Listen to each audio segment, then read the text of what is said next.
Hello, students. Today I wanted to read a book called The Loch Ness. Oh, not Loch Ness.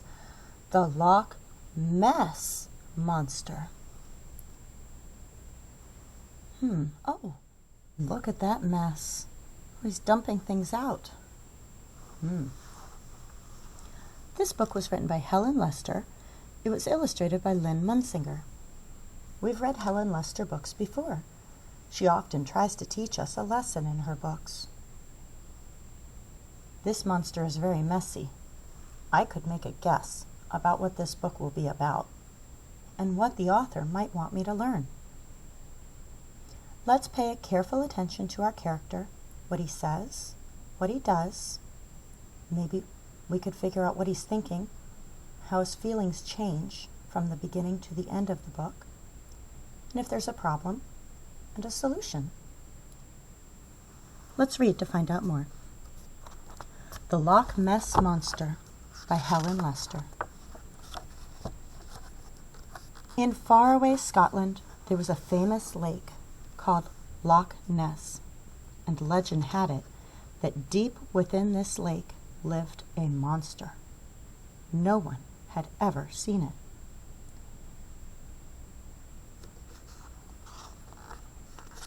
But guess what? The legend was false. In truth, way, way down at the bottom of Loch Ness, there lived not one, but 3 monsters. There was Nessie, her husband Fergus, and their wee laddie Angus. What do you think wee laddie means? It means little boy in Scottish. It's a word they use for little boy. In fact, I saw a whole glossary of terms that we might want to know. Words that'll be a little bit different for us that they use in Scotland. See? A loch is another word for lake. A wee laddie is a phrase used for little boy. Skirps means drips. They say puggy knit instead of peanut. They say hummy dotties instead of mittens. They say grotty instead of dirty. Taties instead of potatoes. Hieland coo instead of Highland cow. And peely wally instead of sick. So if we hear those words, we should be able to figure out what they mean. So there wasn't one monster, there were 3. Do you remember the characters' names? We have Nessie, Fergus, that's the mom and the dad, Nessie and Fergus, and the little monster's name? Angus. From the time that he was a baby, Angus's parents had taught him the 5 basic monster rules. 5 basic monster rules. Number 5. Never behave in a monstrous manner. Means if you know better, you better act right. Number 4. Never eat with your thumbs. Number 3. Always say excuse me when you cough, sneeze, or burp. Oh, use kind and polite words. Number 2. Always pick up after yourself. Oh, he's supposed to clean up after himself. His mother is not his maid. Number 1. Never, ever, ever go up to the surface of the loch. So he's supposed to stay down deep in the lake. So Angus was well behaved, ate with a spoon, and said excuse me when he coughed, sneezed, or burped. But as he grew bigger, so did his messes. Mother Nessie skidded across the floor on Angus's slimy lochweed collection and crashed into Father Fergus. Father Fergus tripped over Angus's fishy dolls and landed in the porridge. Angus loved the action. His parents did not. Have you noticed that our laddie leaves skirps all over his dishes? They asked. Do you remember what a skirp is? Drips. They're drips on his dishes. And he leaves puggy knit shells on the floor. Oh, those were peanuts. And that his hummy dotties are hopelessly mixed up. Remember, hummy dotties were mittens. And that we're surrounded by grotty laundry. Ugh. What had happened to their tidy home? Angus had happened. It was time to enforce basic monster rule number 2. Always pick up after yourself. He should be cleaning his own messes. So Angus's parents told him that while they loved him very much, until he cleaned up after himself, he would have to stay in his room so that his stuff would stop spreading. Meanwhile, they would deliver his daily meal of milk and taties in a can. Remember what those are? Potatoes. So Angus went off to his room. So what was the problem? He is a messy monster. So he's stuck in his room. He's grounded. He has to stay in there until he can't spread his mess anywhere else. In the days that followed, he didn't feel lonesome, for he had so much interesting stuff. Every day he would play with his toys, tossing each one on the floor when he had finished. Before long, the floor was full. So Angus tossed his used items onto the bed. Let's take a look at Angus's room.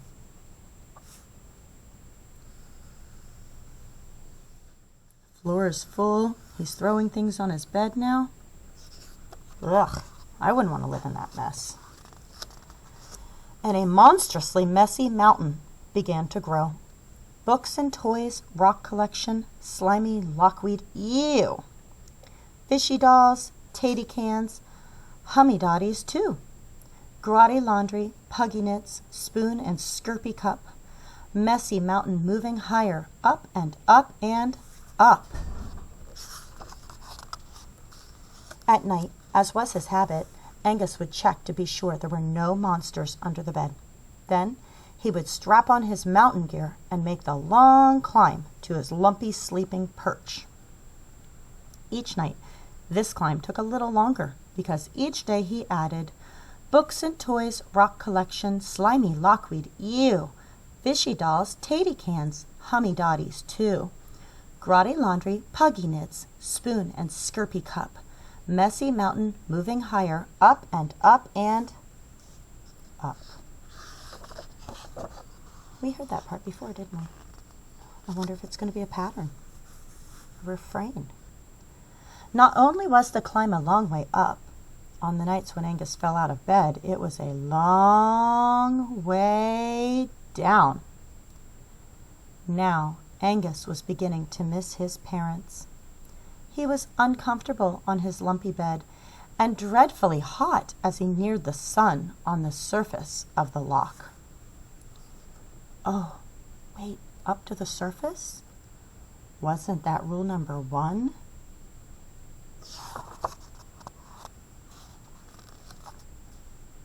Surface of the loch. Angus had forgotten basic monster rule number 1. Never, ever, ever go up to the surface of the loch. But here was Angus, rising. Meanwhile, 3 friends gathered on the shores of Loch Ness.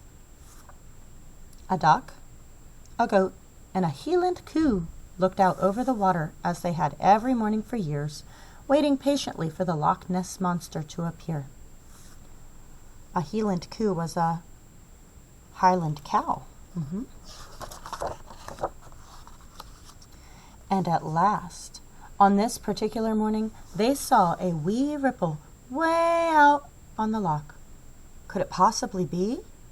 They forced their camera, binoculars, and telescope.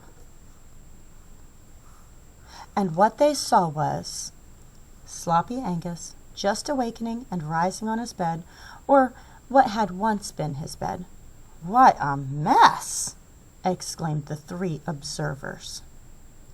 The trio sadly shook their heads. "It's nae the Loch Ness monster, 'tis the Loch Mess monster."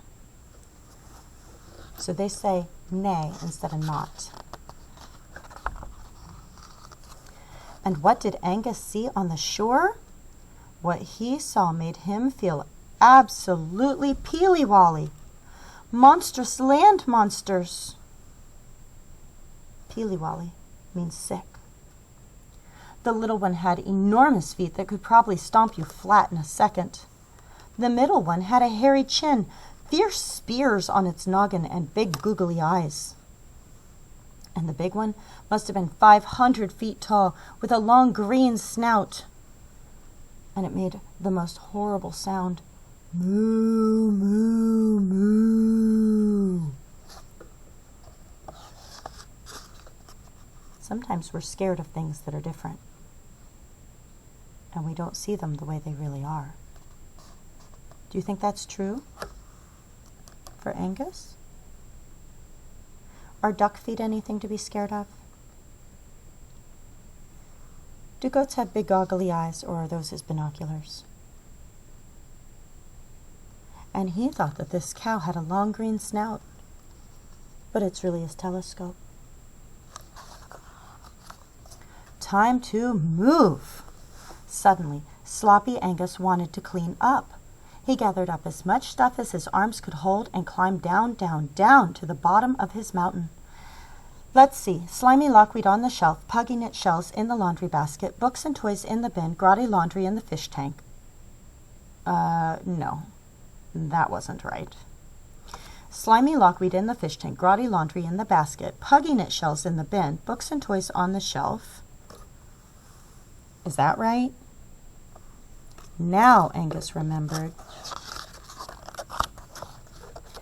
And up, up, up, he went for another load.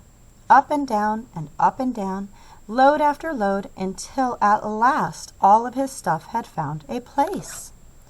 Books and toys, rock collection, slimy lockweed, ew, fishy dolls, tatty cans, hummy dotties too, grotty laundry, puggy knits, spoon and skirpy cup. Messy mountain is no more. Angus cleaned it up. Angus was thrilled to see his parents, and as he passed them, he called cheerfully, "I'm off to wash my dishes and recycle my taties in a cans." His mother and father were concerned. "Are you peely-wally, laddie?" "Are you sick, little boy?" But Angus was not peely-wally. He was just glad to be plain Angus instead of sloppy Angus. That night he had a wonderful dinner with his parents and land monster-free dreams on his smooth, cool bed.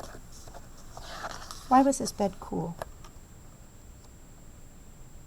Remember, he got very hot when he had that big mountain on top of his bed.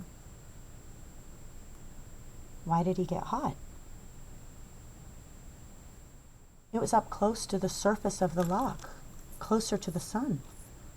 Now he's down on the bottom, and he's cooler again. What lesson did he learn?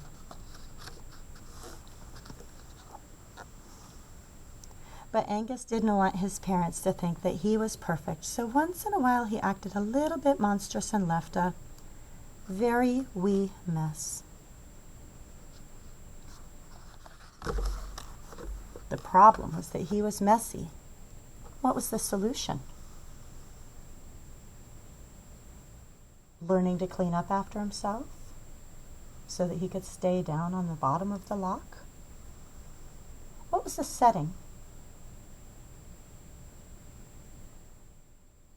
It was inside that lake, the Loch. Who were our characters? We had Nessie and Fergus and Angus. Who was the main character?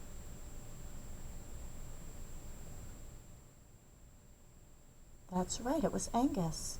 And how did his feelings and thoughts change from the beginning of the book to the end of the book?